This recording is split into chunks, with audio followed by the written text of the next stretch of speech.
But we'll start with the Penguins because they're 5-0, or not 5-0. They're on a 5-game win streak. They're Yeah. hot.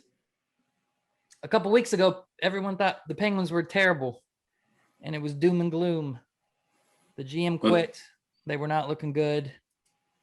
They brought in some new GMs. It looked like it was going to be a bad season, and now they might be really good, actually.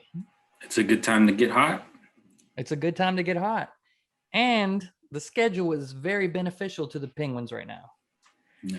Because they've spent, I don't know if you know, and maybe not casual hockey fans know how they're doing this season with COVID. It's all interdivision. So everyone you play, you're fighting with a playoff spot for. You're not playing other conferences or other divisions. And you're playing each team in your division 8 times. So every point is critical. So every point essentially a 4-point game because you're getting 2 points and you're taking 2 away from somebody else. The first month when the season starts, 2 months of the season, the Penguins have basically been playing the Islanders, the Capitals, with a few Rangers and other teams sprinkled in. But they've played, the top 2 teams in the division. The Islanders are currently sitting number 1, Caps number 2, and they only got 2 games left against those teams. So that's pretty much all they've played. They've had a tough start of the season.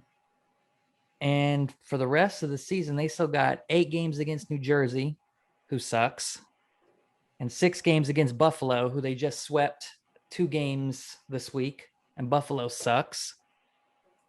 So they have a very beneficial schedule to run the table here for the rest of the season. They're third right now in the division. They're third. They've had a very 5-game win streak. They've moved up. They jumped Boston. They play Boston this week. I think 2 games.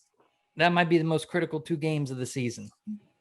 Because if you can steal those 2 points from Boston, you're separating yourself from them. You might not have to worry about them again. And then you play the Sabres in New Jersey, who really suck for almost the rest of the season. And you can just rack up points. You got to beat the bad teams too, but this Boston series is very important. But they look good right now. Their first line's good. Their second line's good. Their goaltending is clicking, which it looked really bad to start the season. And now they're getting goaltending. I'd say above average goaltending. It's not spectacular, but it's good. They got a good opportunity here to really get hot.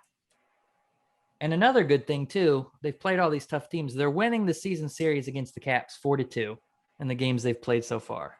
They've played 6 games. Rangers 5-1. Isles, who are first place, they're winning that series 4-2 out of the 6 games they've played so far. They're doing pretty good. I think the only downside is a lot of those games against the Caps and Isles have been to overtime. So you're giving them points, which you don't want to do. So I think this week you got to beat Boston without going to overtime if you can. You got to steal those points, jump 2 games up, catch Washington. But things are looking good in Pittsburgh. Keep it up. Let's finish the season strong. Keep it up. He doesn't say much, but when he talks, it's important. All right, that's it. Penguins are hot. We'll get to something you could